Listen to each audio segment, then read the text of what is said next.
Hola, amigas y amigos. Iniciamos otra de estas interesantísimas tertulias académicas del Instituto de Investigaciones Históricas Antropológicas y Arqueológicas de la Escuela de Historia.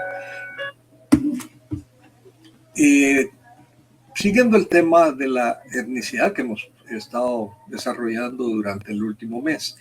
Ahora pues tenemos la oportunidad de estar con dos queridos amigos, Ramón González Ponciano y Gabriela Escobar, quienes presentará debidamente la anfitriona de estas tertulias, la doctora Isabel Rodas Núñez, a quien ya presento.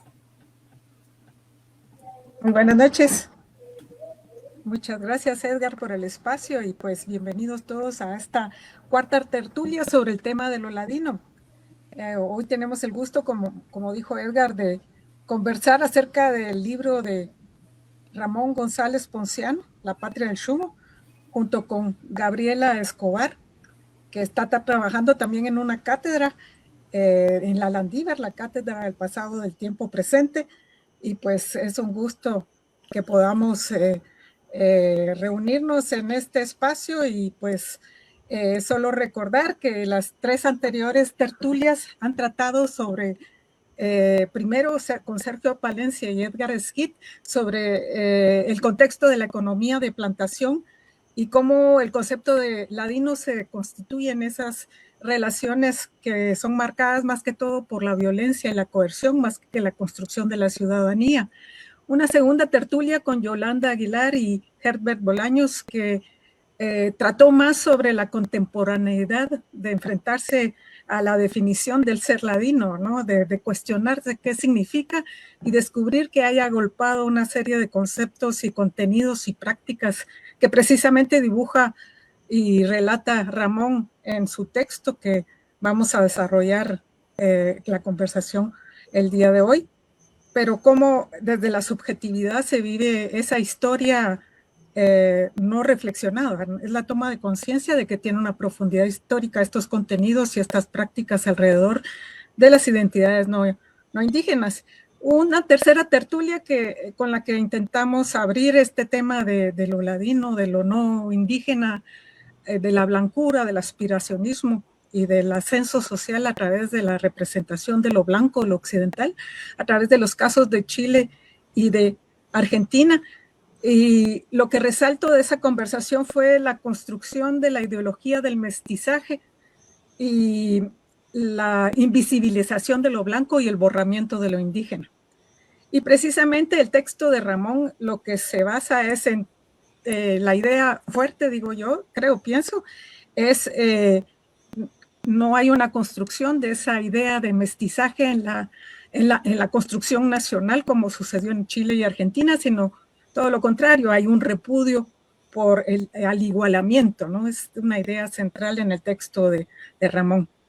Quisiera concluir esta presentación, entonces, diciendo que Ramón fue estudiante de la Escuela de Historia, igual que Gaby, que fue graduada de la Escuela de Historia, y pues han recorrido sus estudios de posgrado y profesionalización en México y posteriormente Ramón en Estados Unidos, donde ha hecho a lo largo de su trayectoria intelectual las reflexiones que recupera en este texto.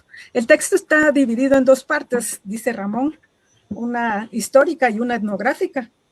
Sin embargo, recupera 4 periodos históricos: el colonial, donde hace una densa recopilación de bibliografía que describe prácticas que sumergen a la sociedad guatemalteca en este distanciamiento, ¿no?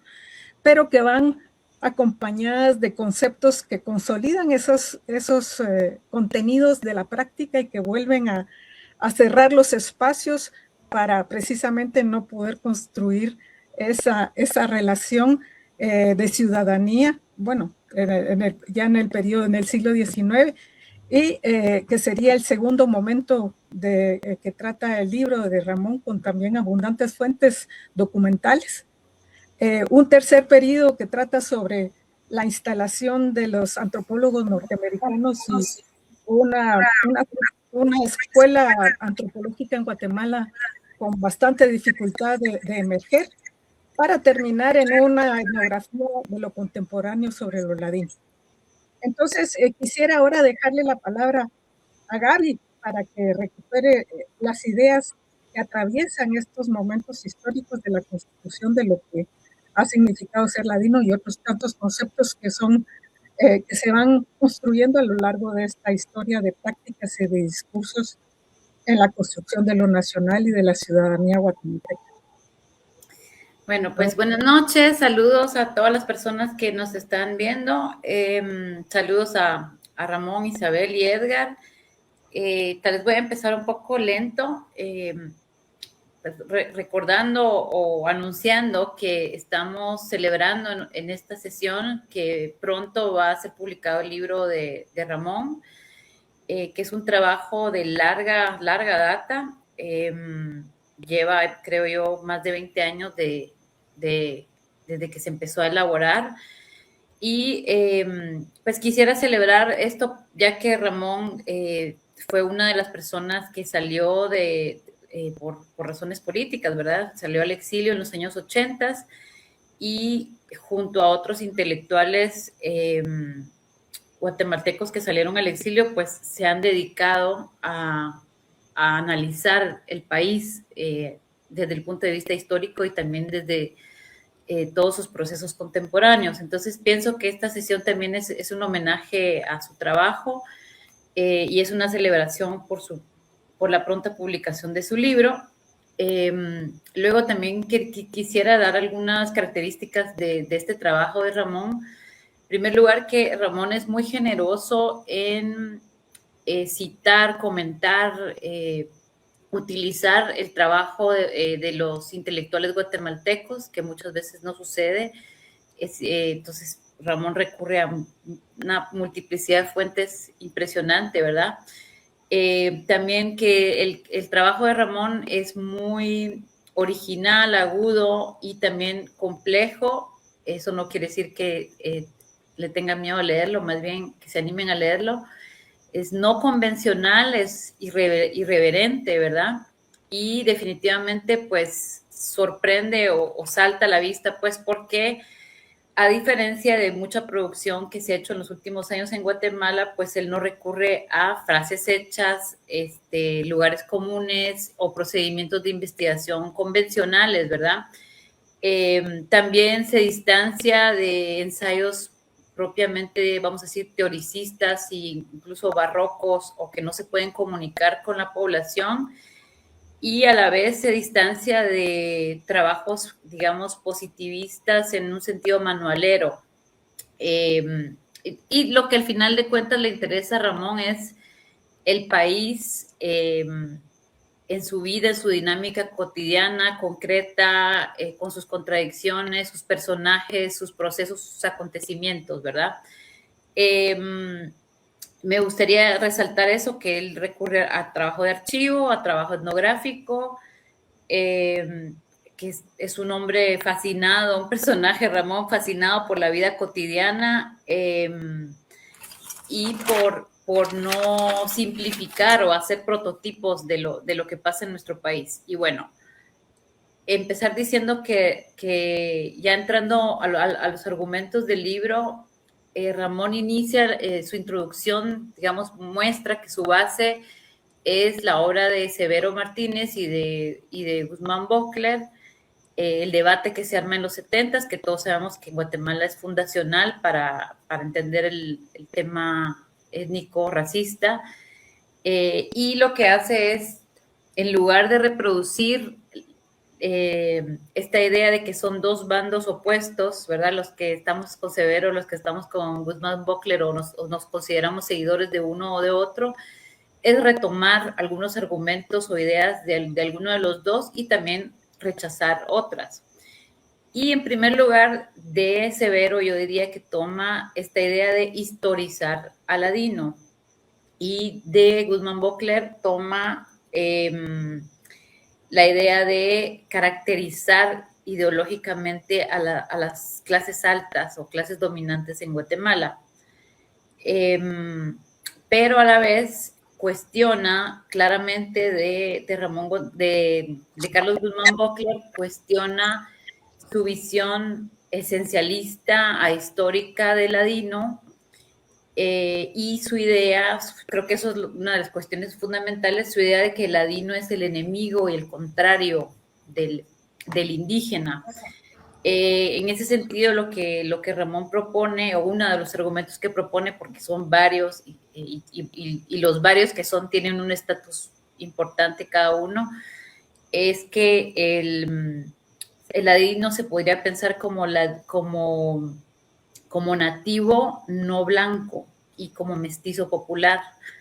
Eso, pues, vamos a querer escuchar a Ramón seguramente enseguida, ¿verdad? ¿Qué quiere decir con eso? Pero ya podemos ir dándonos cuenta que va a cuestionar la idea o el sentido común que hay de que el ladino es uno, el ladino es, como dije, el opuesto al indígena, y entonces nos va a permitir ver a una complejidad del mundo ladino, sobre todo desde abajo, y nos va a mostrar cómo el ladino también es objeto de racismo, cosa que en el sentido común no lo vemos. Tal vez empezaría por ahí y sería interesante escuchar a Ramón al respecto. Pues muchas gracias por tanta amabilidad de ustedes. A la Universidad de San Carlos, pues, considero a la Escuela de Historia mi alma mater, aunque yo no logré terminar por las razones que Gaby ya mencionaba. A Isabel Rodas Núñez, que ha tenido una tremenda tenacidad para empujar las discusiones, el debate, los coloquios, un coloquio que tuvimos hace un par de años, y toda la forma en que ella ha tenido tanta tenacidad para que movamos las cosas, que movamos los debates, que se den a conocer las investigaciones. Y a Gaby, que le agradezco tantísimos años de estar discutiendo estas cosas y de estar presenciando también los esfuerzos de cada quien por su lado, tratando de poner a dialogar los datos culturales con la voz de la calle, que ha sido una cosa para mí importante, prioritaria, y el libro traté de organizarlo de esa manera. Probablemente es un libro, a algunos les parecerá un poco largo, tiene 10 capítulos, tiene esos 4 periodos históricos que ya Isabel mencionaba, pero mi asunto en buena medida pues son como haces de ideas, de planteamientos, y algunos ya los mencionaba Gaby.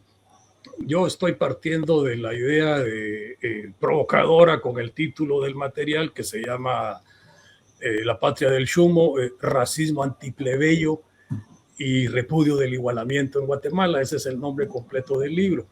Y es un trabajo que trata de hacer los estudios sobre la plebe, que ahí también sería mi primer posicionamiento, es decir, en lugar de seguir bordando en la línea de la dicotomización de la sociedad, de la historia y de la cultura que nos pesa mucho y que hemos heredado sobre todo de trabajos hechos desde Estados Unidos y desde Europa, yo intento hacer el ensayo de decir, bueno, cómo se ven las cosas desde ese mundo de la plebe y esa manera en que desde la época colonial el sentimiento antiindígena y el sentimiento antinegro convergen para el repudio del mestizaje entre indígenas y castas, e indígenas y afrodescendientes.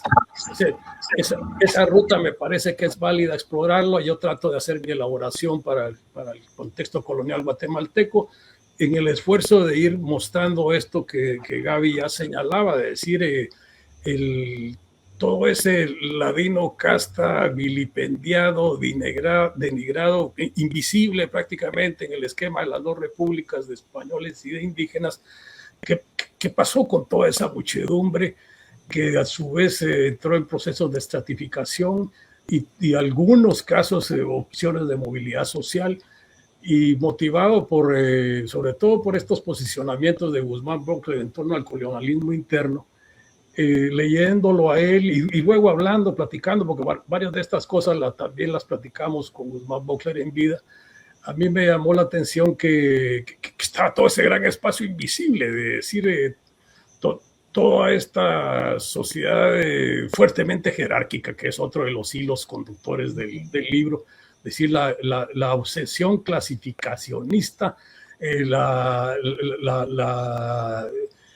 todo vamos a decir, el esfuerzo de que cada quien se mantenga en su lugar, es decir, la obsesión con las jerarquías, que es una de las herencias coloniales más pesadas que tenemos en América Latina, que no es única de Guatemala, pero que en el caso de Guatemala es particularmente crítica, porque ha estado empatada, embonada con un proceso de modernización regresiva.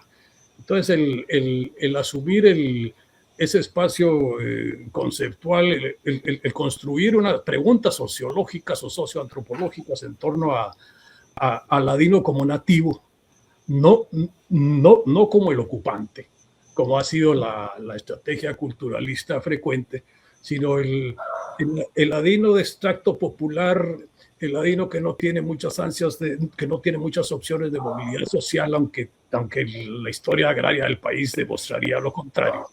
Pero la idea de que el ser ladino no se convierte automáticamente en ser finquero, que es como el lugar común que existe mucho, y que la cultura finquera, que permea también a los estratos medios, incluso a los estratos bajos, este manconismo tetunte que es muy guatemalteco y que es un signo del atraso político de las élites y en general de todo el país. Entonces, mi intento de replantear al ladino como nativo también tiene que ver con estas expresiones antiplebeyas, con esta histeria antiplebeya que empezó a hacer erupción en las décadas recientes, cuando Chávez llega a Venezuela y el chavismo y la manera tan furibunda como la prensa conservadora reacciona a eso, o en México el movimiento antimorenaco que vuelve a resucitar esos prejuicios coloniales.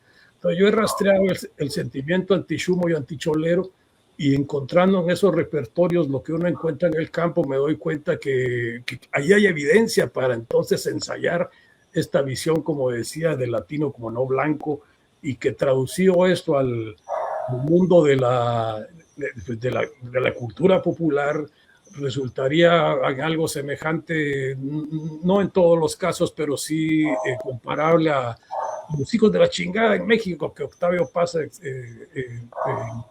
retrata en El laberinto de la soledad, pero que incluso en la literatura del movimiento chicano también se parece un poco al rascuachismo entre los chicanos, que contesta a la hegemonía del nacionalismo blanco. En nuestro caso, pues no hay una especie de orgullo chumo, orgullo cholero, sino al contrario, la paranoia es tanta con ser estigmatizado como esas clasificaciones, que vale la pena decir, bueno, ¿por qué ese silencio social en torno a este tipo de racismo?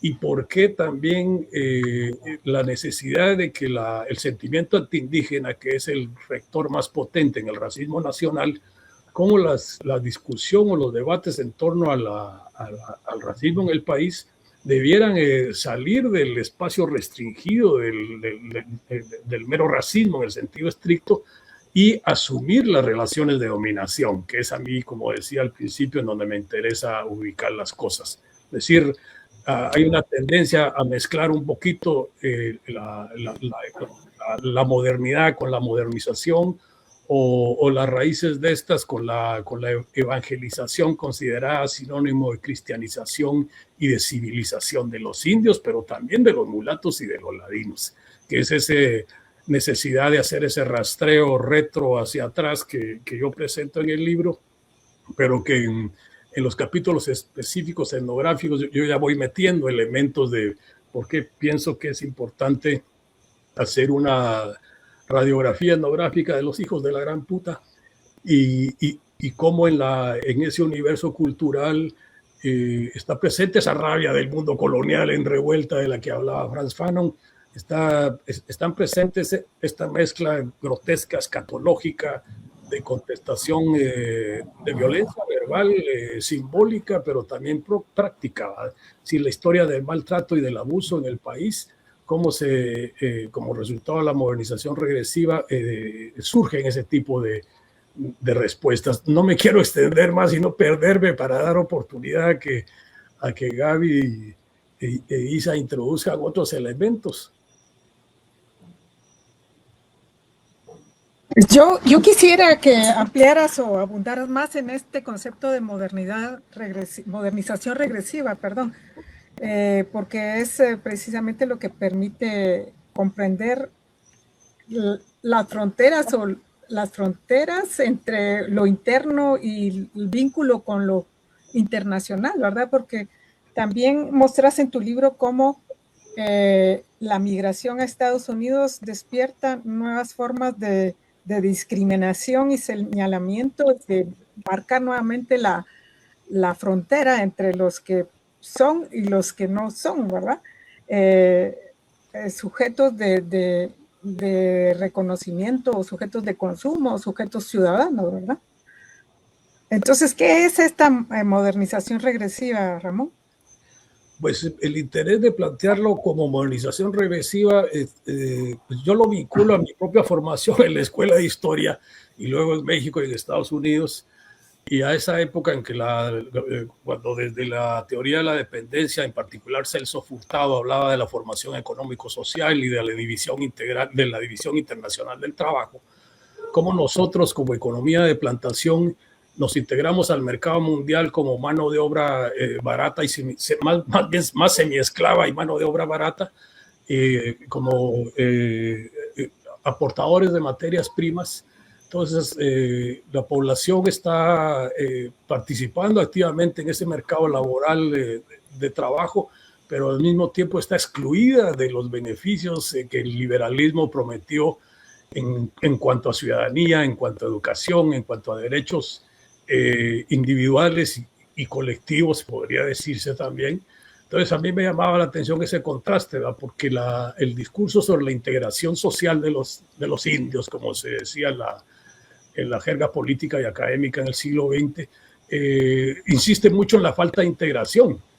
Pero ¿cómo es posible estar integrado en la economía como jornaleros y como trabajadores mal pagados o subempleados o desempleados en el ejército de reserva y al mismo tiempo carecer de cualquier derecho, que es lo que Claudia Card habla el genocidio como muerte social de la mayoría marginalizada, que yo creo que en Guatemala, con los índices de desarrollo humano tan terribles, sí nos permite entonces hablar de que se modernizó la infraestructura para la agroexportación, se modernizó la ingeniería jurídica de una parte del Estado, se modernizó el ejército, pero ¿y qué pasó con el poder de compra del trabajador? ¿Qué pasó con las escuelas? ¿Qué pasó con el respeto a los derechos del individuo ciudadano?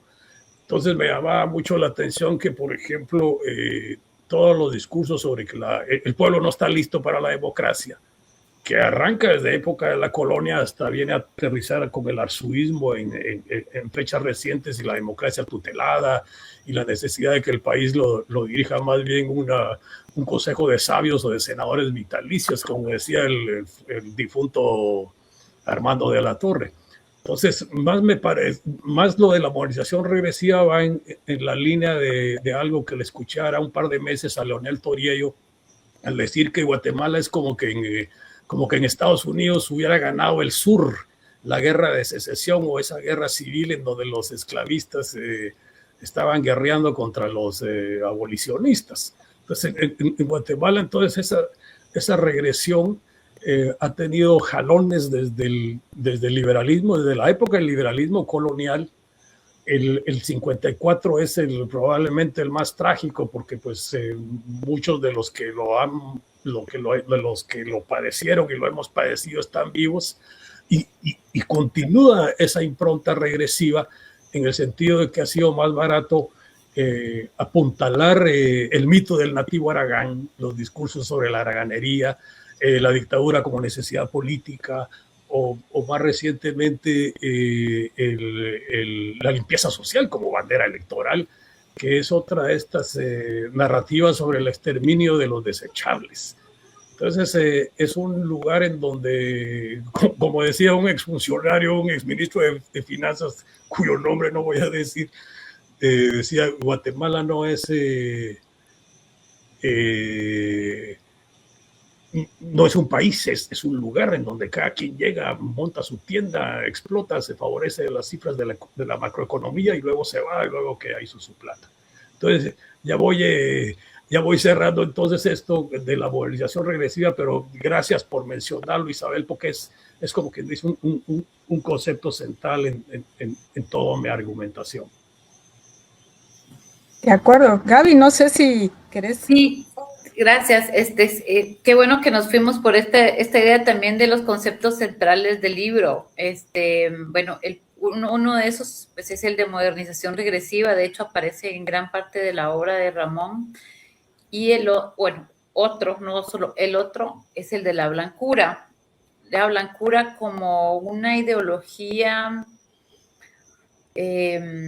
mundial que tiene sus particularidades, funciones y efectos en Guatemala, ¿verdad? Concretos, específicos, que no es equivalente a la pigmentocracia. Ramón siempre lo ha aclarado porque mucha gente lo interpreta como la blancura es la ideología de la gente que tiene la piel blanca. No ese es el punto, ¿verdad? O la idea estricta de que las personas blancas deben de dominar el país.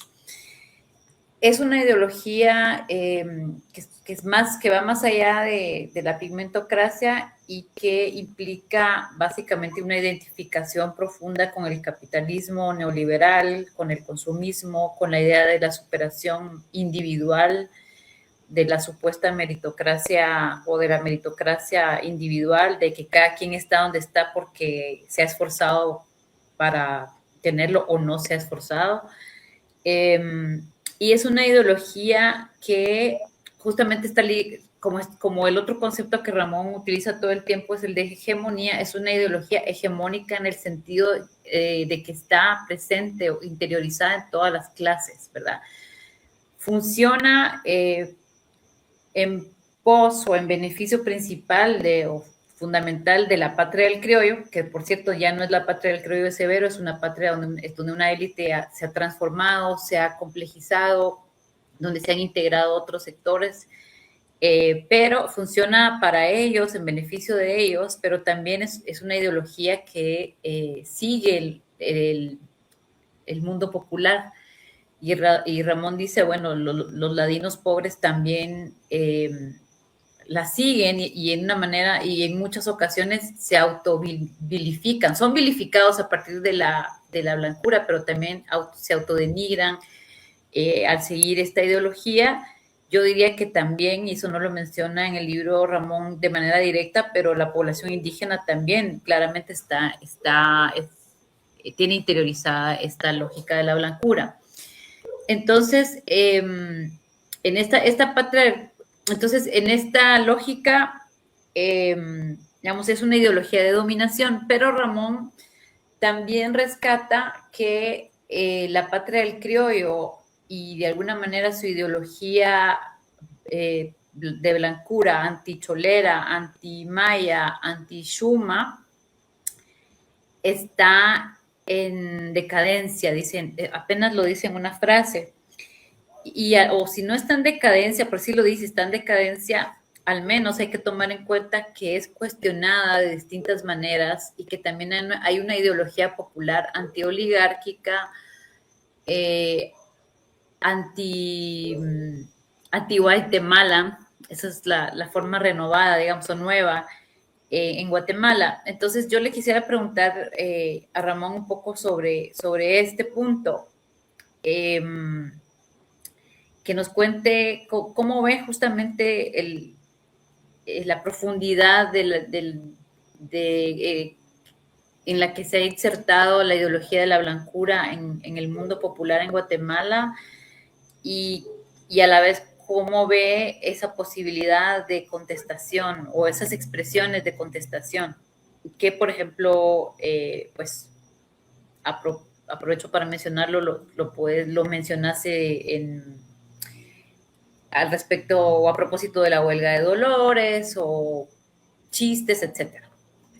Y toda esta perspectiva de lo grotesco que trabajas, Ramón, todo, al final de tu libro, ¿no? Abordás mucho todas estas expresiones, bueno, no solo la vilificación, sino el maltrato, ¿verdad? Como muestras de cariño y de afecto. Pues creo que la discusión sobre blancura, algunos la llaman blanquitud, otros se llaman blanquidez, pesa la herencia reciente de los estudios de critical race theory, que le llaman aquí, que son sobre todo trabajos de teóricas o de feministas afrodescendientes, pero que creo que a diferencia de los binarismos o que se acostumbran en Estados Unidos a plantear la discusión, con nosotros es un poco más difícil trasplantarlo automáticamente. Aunque no tenemos mucho tiempo para ir a los detalles, yo me inclino más por lo que Bolívar Echeverría elabora para hablar de la blancura y la blanquitud en la Alemania nazi, y cómo lo empata, lo ensambla con la ética protestante y el espíritu del capitalismo, y cómo esa laboriosidad que se aplaude tanto y que Max Weber va a criticar en sus textos. Creo que el caso nuestro guatemalteco es un buen ejemplo de ese ensamble de blanquitud y blancura, aunque eso daría para otras cosas. Más pertinente me parece asumir los escenarios de guerra simbólica, de guerra política, de colisión, en donde siempre hay ambivalencias y hay ambigüedades y hay multiplicidades y polifonías y cosas que no resisten respuestas simples. ¿Y a qué voy? Voy a la idea de que una misma persona, que depende de quién lo interpele, se puede definir de diferentes maneras. Y algunos dirán, no, pero que entonces estás faltando a tus principios, ok. Pero el hecho de que el país mismo, como resultado de la violencia política y de la violencia económica, se convirtió en un país diaspórico, la migración interna, de lo que yo llegué a detectar, tuvo un papel muy fuerte en la exacerbación y en algunos casos el resucitamiento de esos prejuicios en contra de todos los no blancos. O sea, lo más reciente que tenemos es el arribo de una serie de políticos ladinos mestizos que en las últimas décadas empezaron a tener más acceso al poder público, y cómo entonces la blancura de esta élite de los guatemalans o de la patria del criollo les responde señalándolos como choleros y como chumos. O como, por ejemplo, en el chumómetro o el cholerímetro, otros documentos de humor racista que circularon en años recientes, Guatemala es la meca de Los Ángeles, que es la segunda ciudad, el segundo asentamiento habitacional más grande después de la ciudad de Guatemala, donde hay guatemaltecos. Los Ángeles resulta ser la meca de los chumos. O entonces, si Miami o Nueva York o los suburbios más elegantes de Houston son para la élite sus lugares en Estados Unidos, esa guerra se ha exacerbado, y entonces un joven, un trabajador migrante indígena o ladino que ahora ya tiene acceso al poder de compra y tiene acceso a varios idiomas, no solo el idioma inglés, o tiene acceso al aprendizaje de códigos éticos y civiles para auditar al poder público. Eso provoca miedo, eso provoca preocupación, y es interesante cómo en los repertorios que yo he recogido o las investigaciones que he hecho, es justamente la migración un elemento muy potente. Por supuesto están otros procesos que vienen desde los años 50, 60, 70, 80, en donde la presencia de la población indígena, su visibilidad como resultado de la guerra, decía, pero también el protagonismo de los movimientos de la lucha indígena en escenarios internacionales, aunado a estas guerritas entre estudiantes de colegios públicos e institutos privados que se dieron en los 80, 90, hay varios elementos para hilvanar y para mostrar cómo los prejuicios de la blancura resucitan, se vigorizan. Y cuando los primeros gobiernos posneoliberales de la primera ola del socialismo a rosa empezaron a tomar más fuerza, en Guatemala es interesante cómo entonces eso también se exacerbó. Me contaba una colega profesora de la Escuela de Ciencia Política de la San Carlos, cómo había un joven estudiante de último año que él decía que prefería que le dijeran hijo de la gran puta, pero que no le dijeran cholero ni chumo. Entonces esa vergüenza de que se le clasifique a uno en el sótano más infame de la sociedad, creo que es un factor que opera a favor del repudio del igualamiento. Es decir, no, sigamos con estas jerarquías, porque también opera desde abajo. Es decir, el que se quiere sentir más porque ya va a la universidad o porque compró su carrito o porque trata de vestirse con ropa de marca, desde abajo también se le critica, va a decir, ese ya no quiere ser como nosotros. Entonces, como es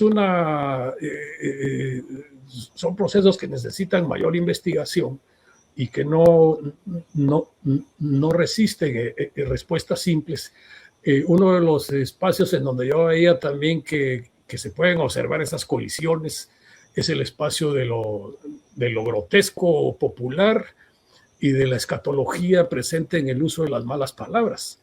Y aquí, por ejemplo, estoy pensando en Bakhtin leyendo a Rabelais o el propio Rabelais reflexionando o construyendo toda esta maravillosa obra literaria en donde la exageración juega un papel muy, muy importante, es decir, el sobredimensionamiento del poder de las fuerzas naturales para conjurar los percances que pueden venir de la operación de las fuerzas naturales y sobrenaturales.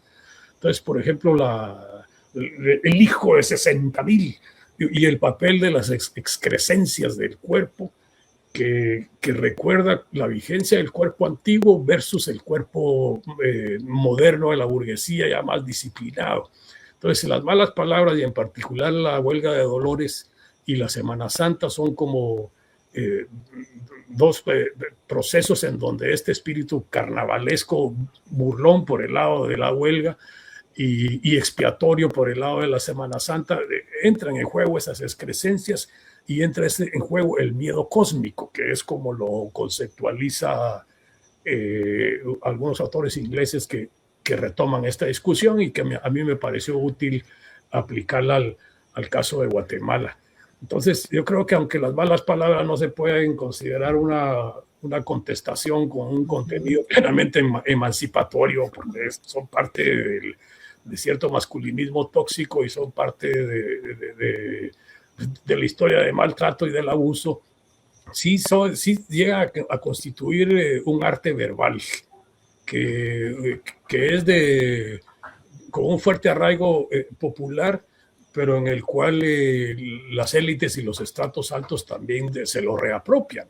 E incluso uno puede ver cómo hacia el final del conflicto armado, la permisibilidad del uso de las malas palabras en espacios públicos es un fenómeno que no es para minimizarse. Me acuerdo mucho de este libro que sacó una joven autora, Siendo puta me fue mejor, que pese a lo chusco, un ejemplo de lo grotesco, la atención que se le dedicó en los medios de la radio comercial en Guatemala me llamó la atención. Es decir, es una forma de flexibilizar el conservadurismo, pero que tampoco está yendo a lo estructural, que es una de las cuestiones por las que yo he querido darle un lugar central a la relación entre conservadurismo y flexibilidad y jerarquías.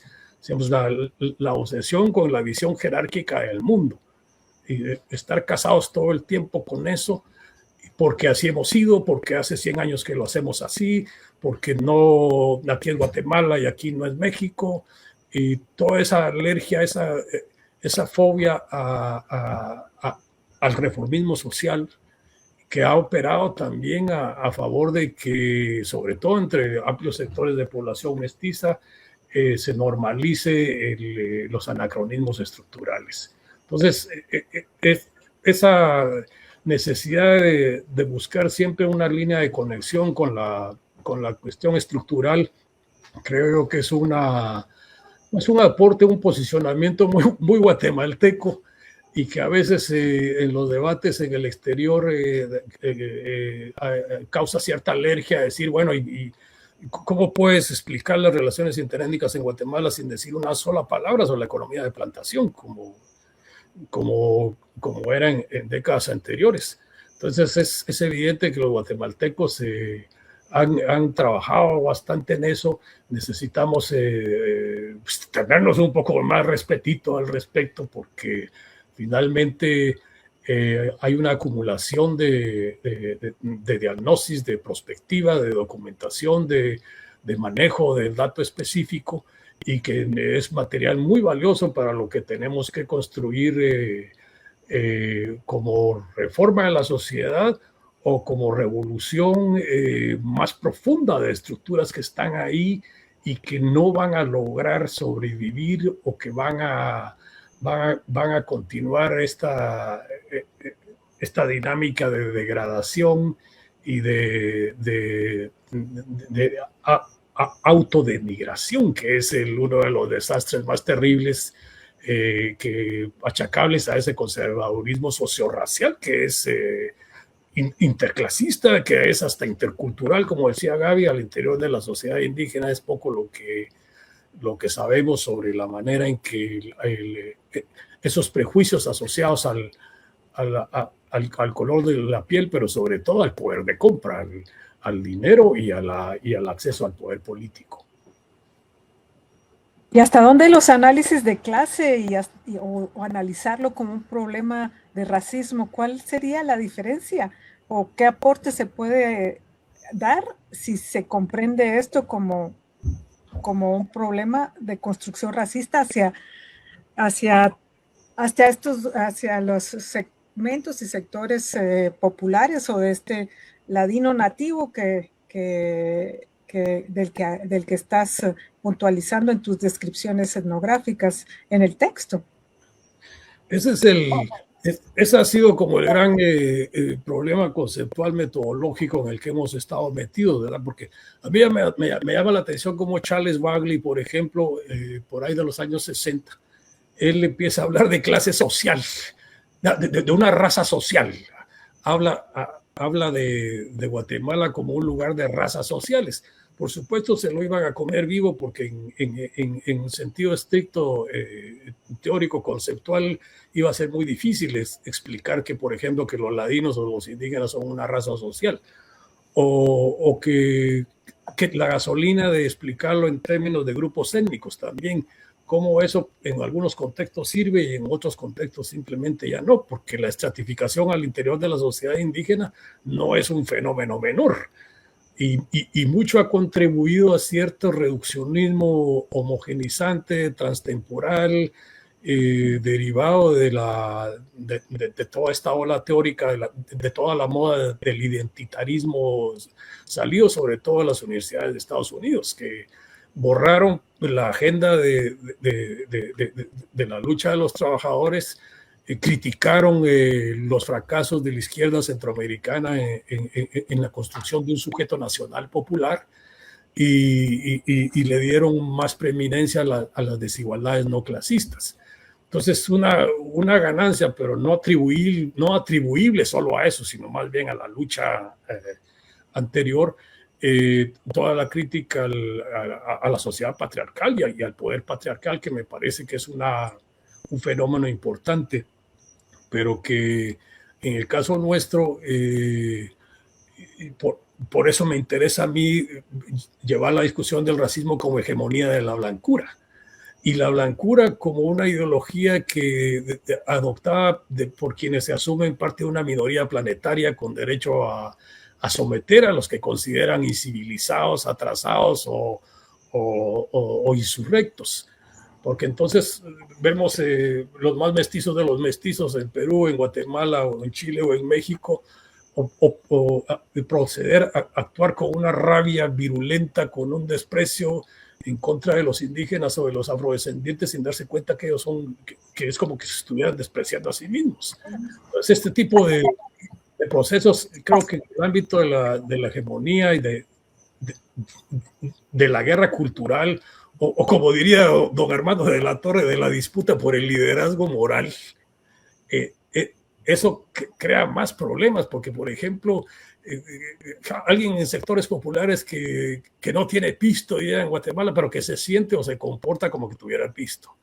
No tiene finca, pero no es capaz de darse cuenta que si los indígenas guatemaltecos le pusieran un cerco de alimentos como los que los bolivianos le han puesto a La Paz, no aguantaría, el país no lo aguantaría. Entonces hay como las grandes lagunas, los grandes silencios sociales de la memoria y de la historia oficial de Guatemala que no ayudan mucho a poder hacer un planteamiento más como los que se hacen al interior de los especialistas, ¿verdad? Decir, bueno, los ladinos, el enfoque por regiones, es un país de nichos, no, el ser ladino no es lo mismo incluso en la propia ciudad de Guatemala.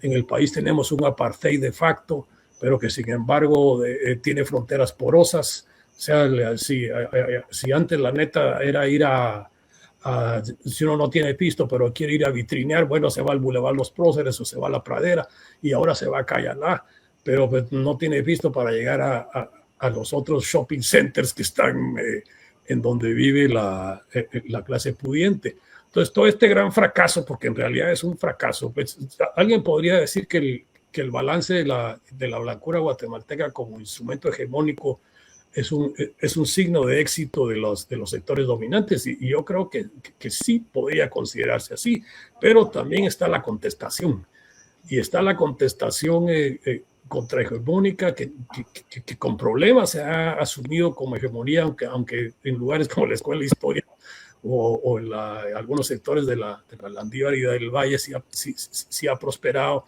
Acuérdense ustedes de la bandera con la cara de Antonio Gramsci que le izaron el día de la firma de los acuerdos de paz en el Parque Central de Guatemala, y los corresponsales extranjeros nadie le puso atención. A la gente de la Escuela de Historia de la San Carlos sí, porque me parece que por ahí alguien tuvo la genial ocurrencia de hacerlo. Pero esa idea de complejizar la contestación cultural o contracultural, creo que cada semana en Guatemala hay una cantidad de discusiones, de presentaciones de libros, de festivales musicales, de talleres, toda la fuerza del movimiento de radios manejadas por indígenas. O sea, hay conversación política, hay debate, pero también hay un monopolio terrible de la manufactura del consenso, como dirían los teóricos elegantes, ¿verdad? En el sentido de que la radio y la televisión sí están controladas por toda esta inercia regresiva que deliberadamente no quiere que el libro llegue, no quiere que la población se eduque, no quiere que el debate de los problemas nacionales sacudan y entusiasmen a los estudiantes y que la gente se ponga a leer.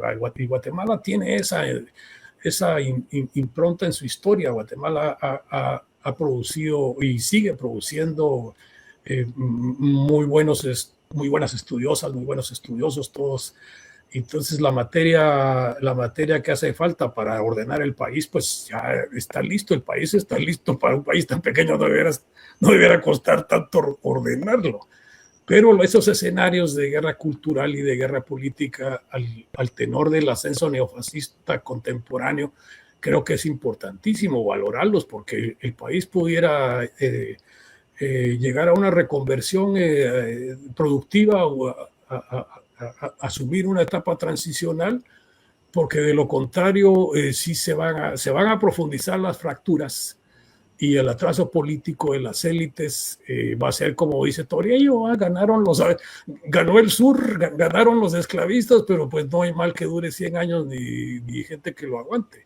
Entonces ahí eso es, ahora tenemos a todo el gran actor de los migrantes, ¿verdad? Los migrantes que con su cosmopolitismo desde abajo permean de vuelta a a sus comunidades de origen, que no quiere decir tampoco que eso es sinónimo de que ya las cosas la reforma va a ir caminando más rápido, porque el factor del consumo, del hiperconsumo, la cultura del consumo, de que pues yo tengo, ahora si tengo un carro va a tener otro, y la cultura del dinero, creo que como vector cultural sí es un factor que decir, bueno, las opciones de movilidad social y el capitalismo social, como del que habla Juan Alberto Fuentes Nay. Creo que hay caminos muy interesantes para seguir planteando las cosas, pero el desmantelamiento del conservadurismo socio-racial sí no va a ser un acto de generación espontánea o un acto de confesar las culpas o de ejecutar a los culpables, ¿verdad? Porque no es así la cosa. Es decir, el libro debería estar más cerca de la población, y eso solo a esfuerzos relativamente de pocos actores, eso se está dando. Pero lo que hizo México, por ejemplo, para poder implementar los virajes que ellos están empujando, ha tenido como premisa que el libro llegue a las mayorías, y eso ahí estamos atrasadísimos. Tal vez quisiera solo intervenir un poquito en esta ocasión brevemente, porque me pareció bien interesante la pregunta de Isabel, en el sentido de, como decía al inicio, ¿verdad? Como Ramón no es convencional, no usa los conceptos de manera convencional y realmente propone nuevos conceptos, ¿verdad? Y justamente esta idea de racismo antiplebeyo lleva a esa pregunta que decía Isabel, ¿verdad? Entonces, o más bien, sería, normalmente estamos, de hecho ahorita, últimamente se está pensando muy así, ¿verdad? Esto es racismo, esto es clasismo, esto es machismo, ¿verdad? Entonces pensamos como por estancos, este fenómeno es esto, este fenómeno es esto, y este es digamos, la víctima, este es el victimario, esta es la víctima. Estamos muy en esa lógica. Entonces pienso que la idea de racismo antiplebeyo desmonta esta idea de que va por separado el paquete, ¿verdad? Y que en términos generales, en realidad en Guatemala, a través de la historia, ese raciclasismo, digamos, va todo el tiempo junto y se está renovando ahora justamente con la profundización de la estratificación de las poblaciones indígenas, la misma profundización de la estratificación o jerarquías en las sociedades ladinas y las mezclas que se dan, ¿verdad? Entonces creo que cuestiona el binomio y también cuestiona esas formas analíticas tan cortas, digamos. Pues es como un poco mi idea, pero también quería decir como que podría ser mal interpretado, como lo conversé un poco en la charla que tuvimos antes, pensando que es como quitar una bandera política al liderazgo maya, a la academia maya, digamos, de que el racismo es contra el pueblo maya, y digamos, podría ser tomado como un gesto de nosotros los ladinos también sufrimos, ¿no? Y eso como que lo quisiera como sacar a luz, porque sé las conversaciones que se dan, ¿no? Tengo muchas personas con las que converso de esos temas, amistades, colegas. Entonces creo que si uno puede leer bien en el trabajo de Ramón, que no es el caso, ¿verdad? No es el caso. Sabemos que hay algunos otros autores que se van por ese lado, como aquí lo que queremos es reivindicar a Ladino y reivindicar que Ladino también sufre y nosotros también, por favor, o sea, no ese es el punto, ¿verdad? Es un punto más como para pensar o ampliar la reflexión sobre el racismo, para no esquematizarla de una manera que además ya no tiene vigencia, sinceramente. Cuando trabajas en la calle, entrevistas, hablas con las personas, te das cuenta de todas esas complejidades. Y y también creo que es una herencia que tiene mucho que ver con los acuerdos de paz, de cómo se asumieron en la posguerra, esta idea de los 4 pueblos, y bueno, se simplificaron muchas ideas que en algún momento tal vez tuvieron relevancia, necesidad, y en este momento diría que quizás no, y bueno, como lo hablamos la vez pasada, se viene un momento muy crudo políticamente que requiere también otras perspectivas políticas. Sí, yo creo que es muy pertinente lo que decís, Gaby, decir lo mío no va en la dirección de decir, los ladinos también que hemos sido oprimidos, explotados, discriminados, sino más bien por eso es que a mí me importa mucho plantear tanto la cuestión del clasismo como del racismo o como del machismo y el poder patriarcal al interior de la historia de las relaciones de dominación. O sea que es en torno a la modernización o a los intentos de modernización de esas relaciones, o los más radicales dirían del desmantelamiento de eso. Pero como ya sabemos, todos los traspiés que el país ha tenido en esos intentos reformistas, las decepciones y la ineptitud de las élites que no les interesó, nunca aprendieron a ser no solo clases dominantes, sino clases dirigentes. Entonces ahí no... Sí. Al respecto, hay algunas preguntas que quisiera trasladarte para que las comentes. Oliverio del Águila dice, por otro lado, otro debate interesante es también entender esa combinación de etnicidad y de clase de los amplios sectores populares que pueblan las colonias periféricas de la ciudad. Dice un comentario. El mismo Oliverio pregunta, ¿y cómo se explica esa supuesta igualación del consumo de fin de mes expresada en visitas a los centros comerciales estilo Miraflores? Antes fue Tikal Basura y algunos de la zona 10. Eso es con respecto a las cuestiones de etnia y clase. También Vicente Quino pregunta sobre las... vamos a ver. Se perdió la pregunta de Vicente. El cine de Bustamante ha contrarrestado el relato de los diseñadores de consenso. Y no sé si estás apuntando vos, porque hay también preguntas sobre los Xumo. Y comentarios sobre los Xumo. Dice Ricardo Flores, no creo que Xumo sea un modo de ser. Nos etiquetamos como tales, no se autodenominan Xumos. Más bien es una etiqueta que los que son o se creen parte del sector hegemónico le aplican a ciertas personas. Y Jorge Arriaga también nos comenta sobre eso. El Xumo como tal no es una clase o capa, es un modo de ser que rompe ciertos cánones de relación sociopersonal. Es un sistema de pensamiento que enfatiza la distancia de la moda hegemónica. Espero leer el libro de Ramón pronto. Saludos para ti y hay saludos de distintas personas, Ramón. Muchas gracias. Muchas gracias. Y una pregunta sobre Justo Rufino Barrios, que no se hace énfasis en el periodo de Justo Rufino Barrios como siempre, pero no entiendo muy bien cuál fue el contexto de la pregunta.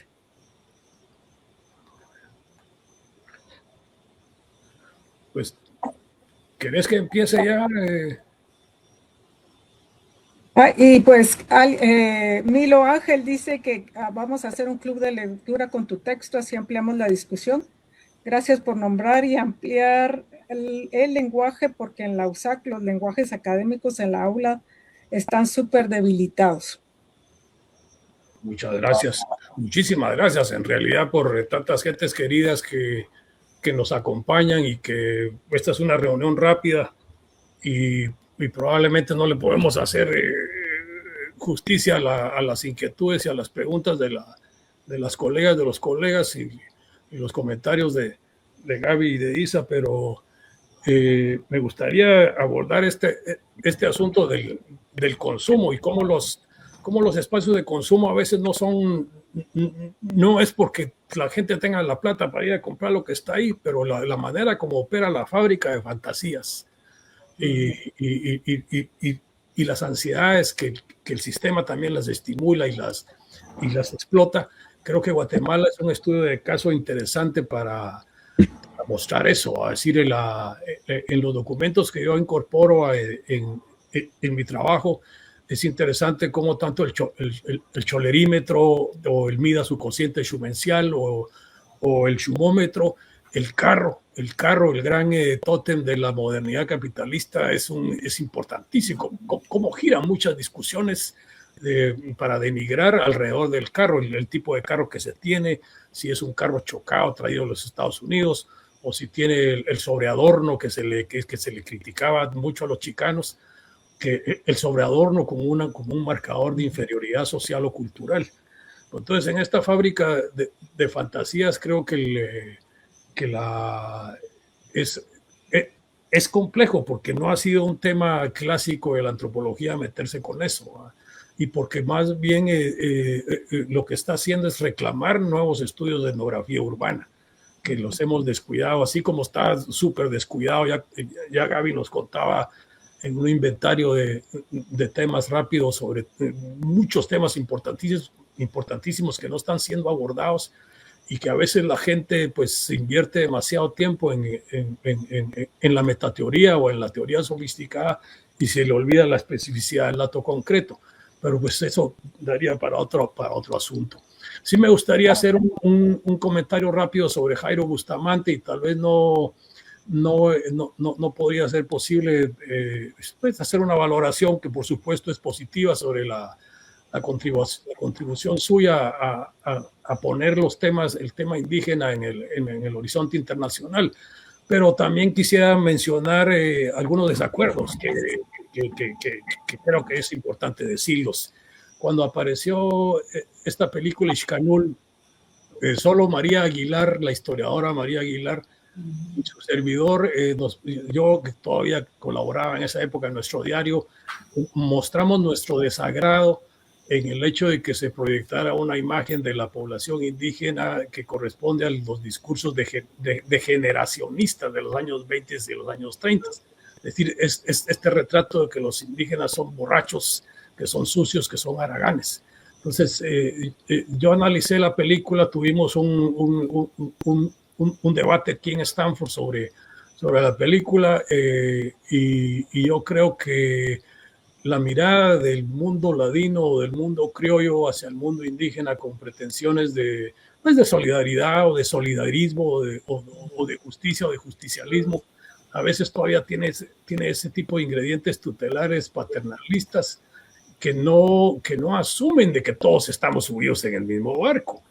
Y eso es lo que las partes más quebradizas de ese tipo de esfuerzos mancomunados, creo que hay que revisarlos, ¿verdad? Porque debe ser un trato entre iguales y vacunado de todas esas miradas, pues bastante más o menos tóxicas, más o menos atrapadas en el espontaneísmo y en la falta de conocimiento de la evidencia histórica. Yo creo que se nos impone leer a nuestras maestras, leer a nuestros maestros, leer el trabajo que hicieron los otros antes, leernos entre nosotros, tomar los buenos ejemplos que resultaron de la 4T mexicana, en donde si el propio presidente está motivando a la lectura de la historia y si además la política pública va dirigida a que las personas con menos posibilidades tengan acceso a esos libros, de que se incentive el desarrollo de más y mejores investigaciones. Ya para la edad que tenemos como universidad pública, por ejemplo, la San Carlos, hace muchos años que la escuela de historia debe haber sido convertida en facultad. Imagínense la importancia de la geología, de la lingüística, de la historia, de la antropología, y en eso creo que ha sido una mezcla desagradable de inercia con desidia, y que en el tiempo que ya estamos no lo va a aguantar. Entonces vamos a quedarnos sumergidos en este mar de etiquetas y de clasificaciones y de taxonomías y de jerarquías y de quién es usted y en qué momento usted dejó de ser ladino o en qué momento usted decidió ser mestizo o usted que se asume chumo, se asume cholero, como dice uno de los colegas ahorita. Digamos, en Guatemala no existe un orgullo chumo como por ejemplo algunos quisieran ver en este afán carnavalesco de carnavalización, de burla, de contestación contracultural. No estamos todavía como está México, que incluso en Televisa alguna presentadora decía un día, bueno, querámoslo o no, todos tenemos un poco de naco. O cómo la propia industria cinematográfica mexicana tuvo sus héroes culturales salidos de ese mundo popular, ¿verdad? Tintán, Cantinflas, Clavillazo, una buena parte del cine de oro mexicano que está muy asumido en esos mitos populares. O cómo lo gaucho, la metamorfosis de lo gaucho en Argentina, de ser un ente estigmatizado igual que el roto chileno, pasa a convertirse en un factor de identidad nacional.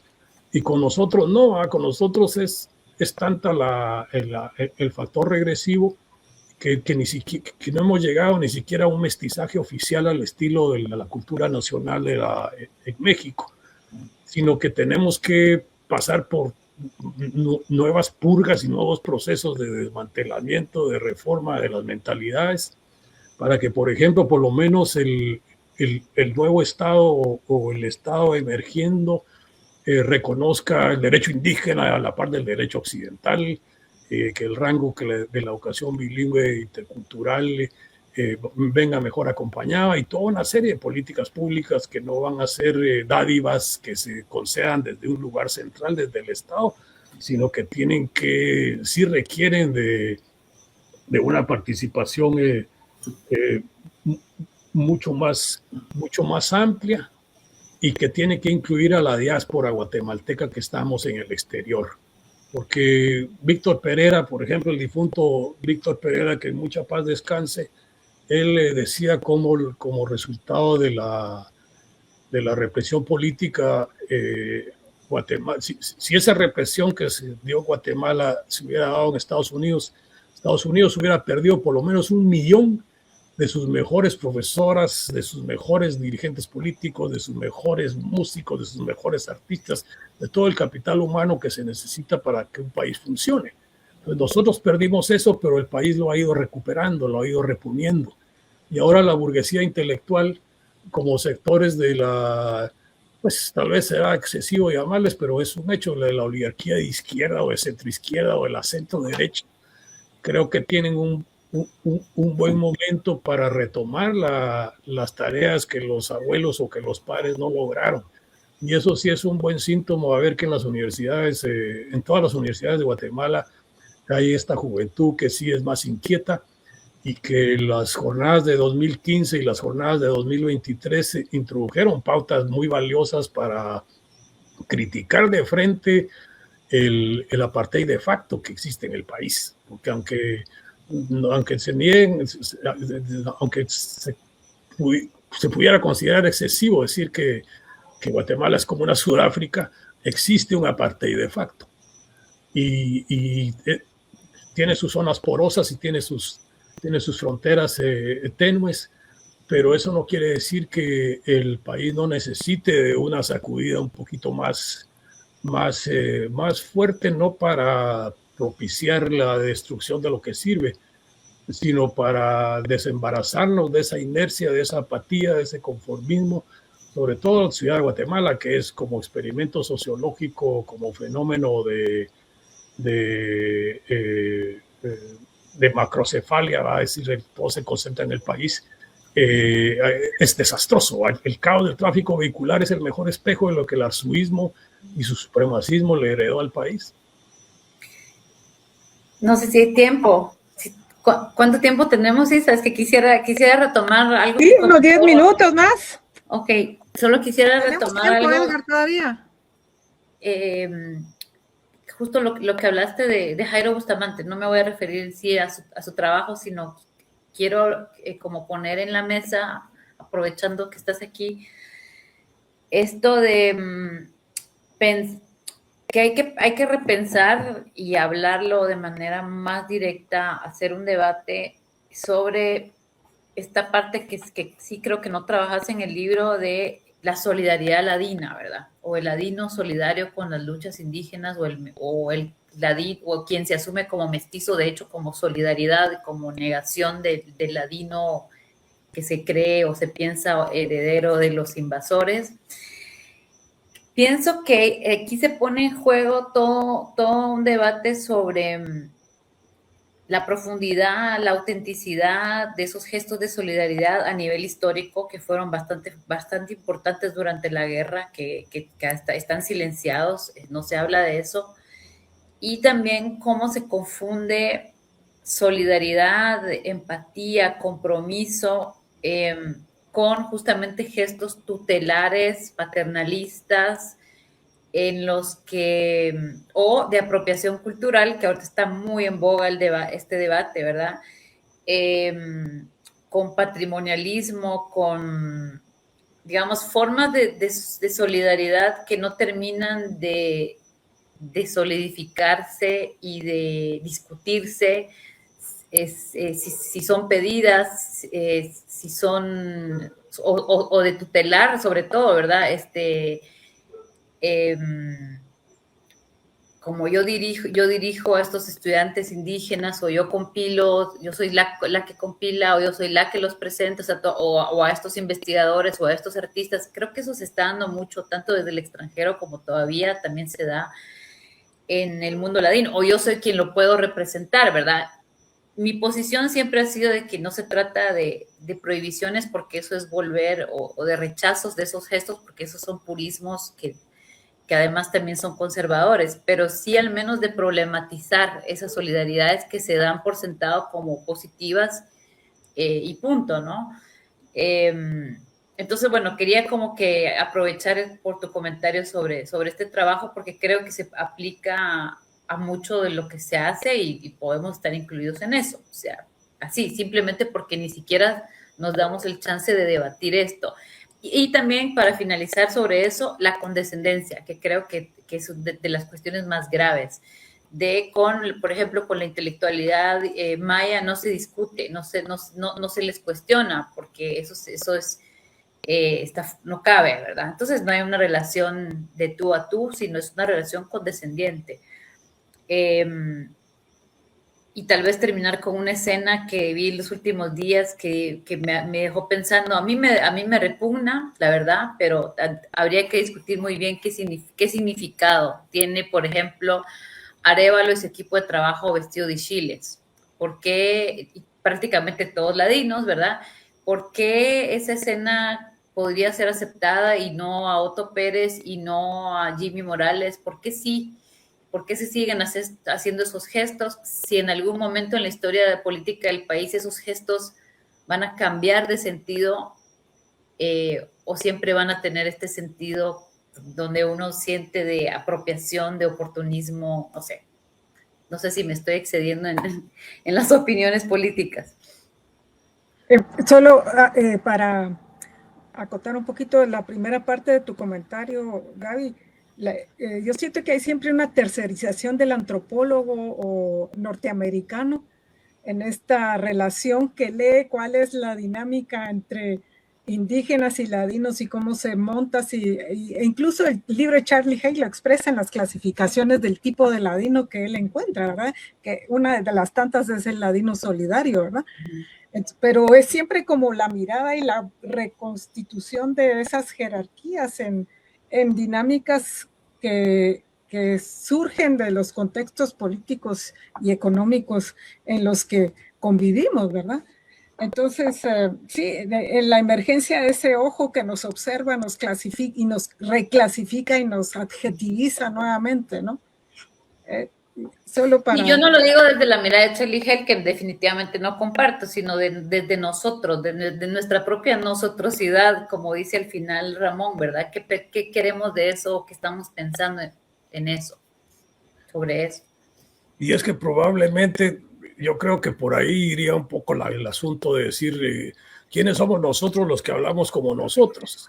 Y esa fue parte de algunas diferencias de opinión, por ejemplo, cuando la muestra museográfica de Sirma, decir por qué estamos como estamos. Sí, ¿quiénes nosotros? Nosotros los que vivimos, los que tenemos finca de 800 caballerías en San Marcos, o nosotros los que vivimos en la Betania. Entonces, la trampa está siempre de los nacionalismos y de la forma rápida en que se homogeniza cuando se trata de empujar una causa política. Entonces, la solidaridad, el solidarismo, qué bueno que existan. Yo en lo personal decía antes, yo prefiero más la idea de que estamos subidos todos en el mismo barco. Entonces, si lo que estamos empujando es el transformar un capitalismo salvaje, despiadado, basado en narrativas sobre el exterminio de los desechables, si lo que estamos tratando es de modernizar esas relaciones de dominación o de flexibilizar las jerarquías, qué bueno que exista la filantropía. Pero qué malo que se quede en algunos casos sin filantropía barata, ¿verdad? O qué malo de que con la excusa de la filantropía barata y el solidarismo se le exima o ya no se le exija al Estado empujar las reformas estructurales. Y ahí creo que sí hay un problema conceptual fuerte, porque finalmente Guatemala, como decía el difunto Próspero Penados del Barrio, Guatemala todavía es tierra de evangelización. Y a pesar de que las iglesias, las sectas fundamentalistas llevan ahora una buena parte de la iniciativa, es triste que el sector más progresista de la iglesia, que felizmente en Guatemala pues sigue teniendo cierta incidencia, no obstante la naturaleza tutelar o de las pastorales, que pues así, esa es la forma de los procedimientos que se tengan, pero creo que hay algunos ingredientes éticos que son valiosos, de construcción de nuevas sensibilidades. Y en ese sentido creo yo que, aunque en México se decía en aquellos años 80 de que de entre toda la efervescencia decía, bueno, el ser indígena es un estado de conciencia. Me acuerdo que alguien llegó a plantearlo y dije, bueno, eso puede ser pertinente, pues esto puede ser mucho más abierto para entonces permitir que la construcción de nuevas sensibilidades favorables a la reforma y a la democratización de la sociedad no se quede solo en los buenas onditas, en el alivio de las culpas blancas, sino que se traduzca en hechos concretos, en hechos estructuralmente contundentes, como el asunto de la reparación histórica que se le debe a las poblaciones indígenas por todo lo que las plantaciones, por lo que los dueños de las plantaciones ganaron durante el último siglo en Guatemala.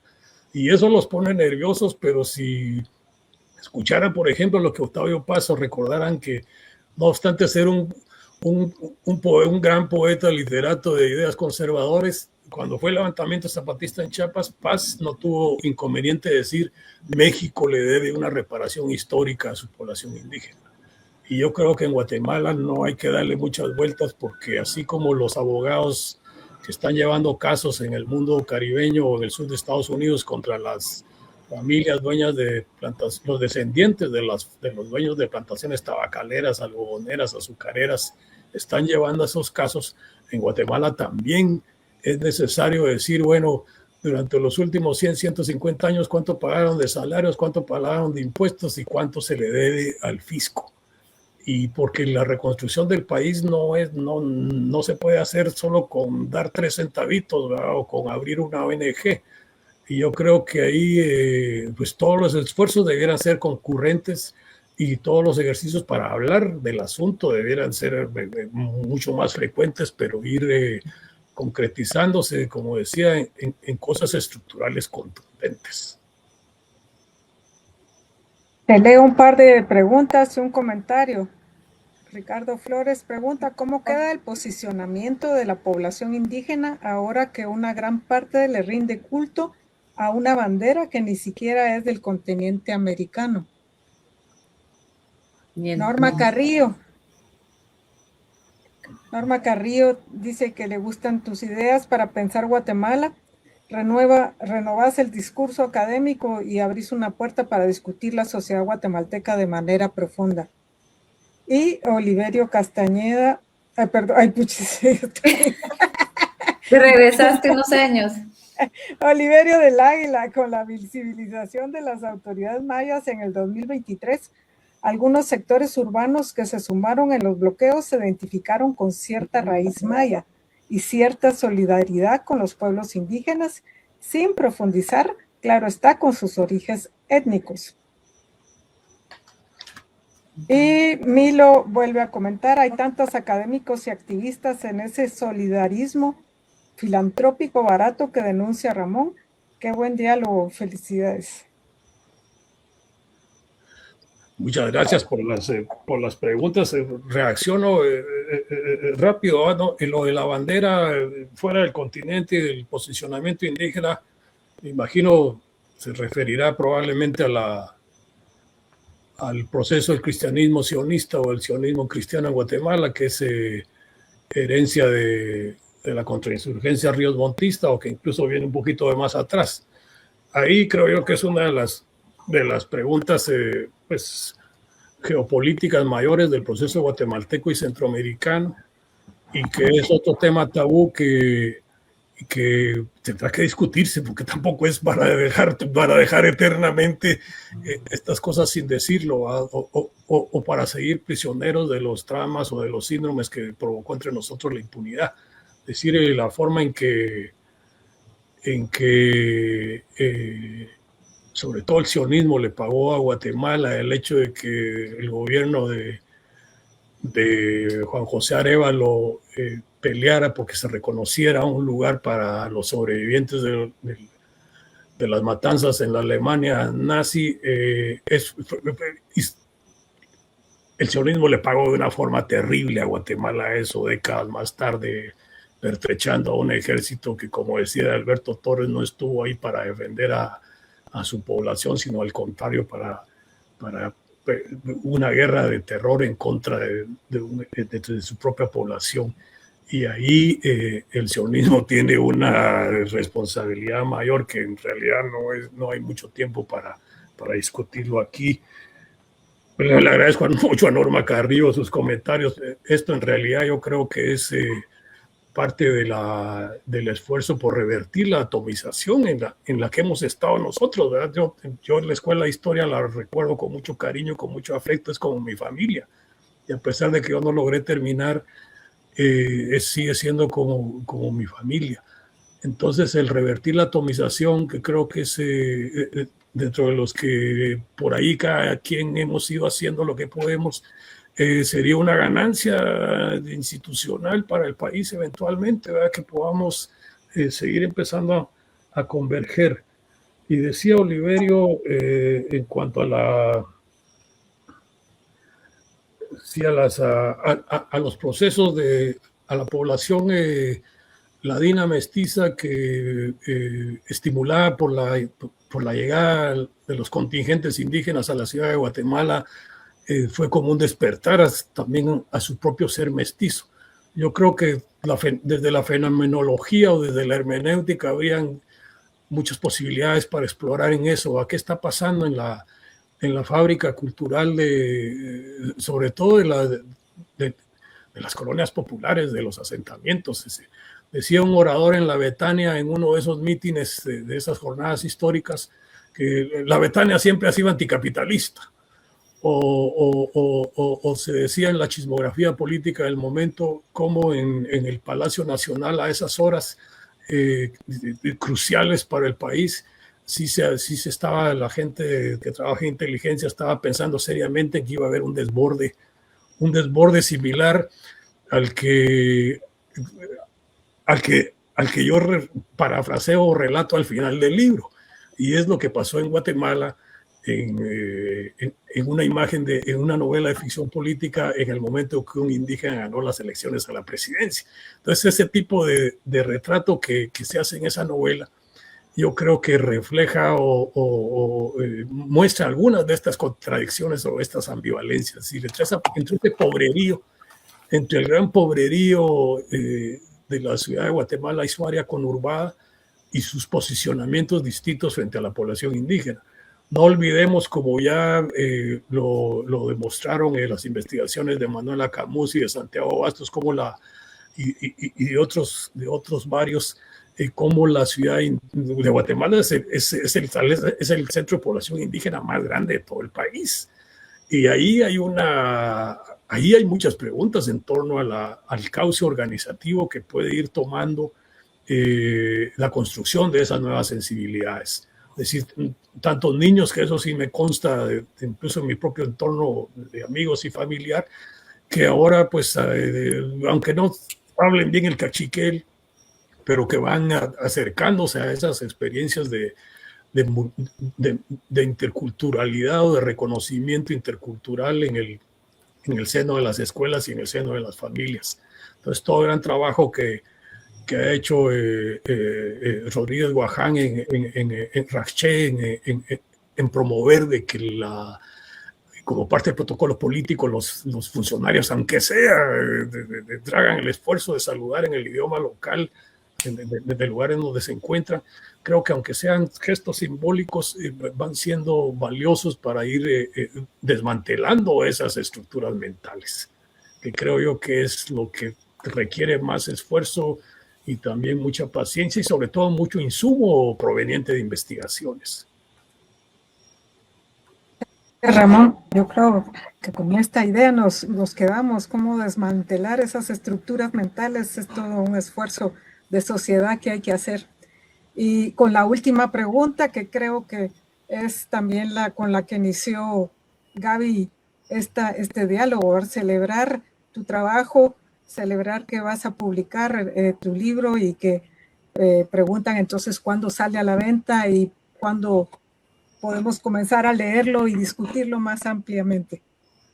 Bueno, entonces aquí va el comercial que no lo quise decir al principio, pero que ahora sí, con autorización de Raúl Figueroa Sarti, que es nuestro editor, mi editor en FIG Editores, ya está el material en proceso de elaboración y va a ser FIG Editores y Raúl Figueroa Sarti quien nos hagan el favor de decirnos cuándo ya es el momento en que sale el material a las librerías. Muchas gracias.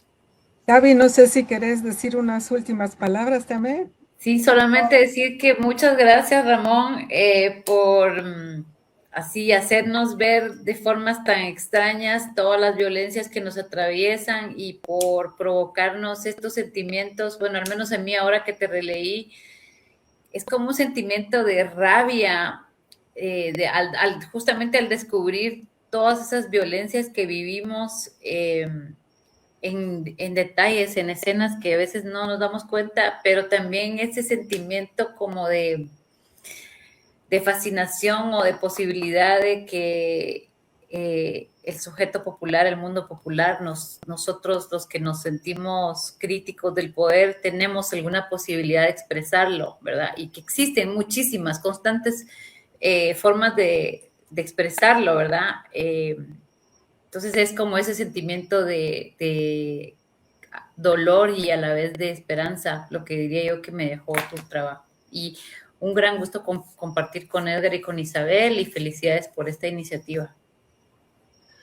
Muchas gracias. Yo quisiera decir rápidamente que me parece muy importante lo que decís.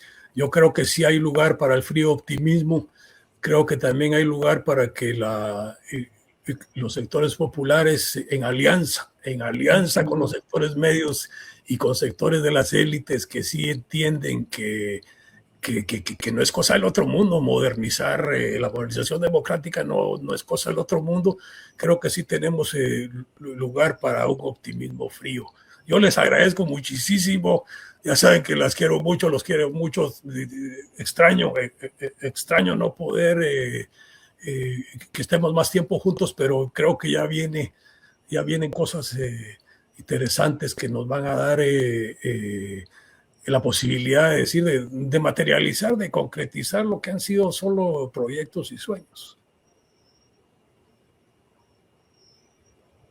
No tenés el micrófono puesto, Edgar.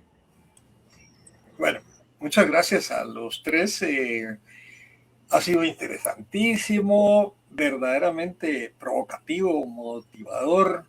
Y hay muchísimas cosas que se le ocurren a uno cuando oye a Ramón, oye a Gaby, oye a Isabel.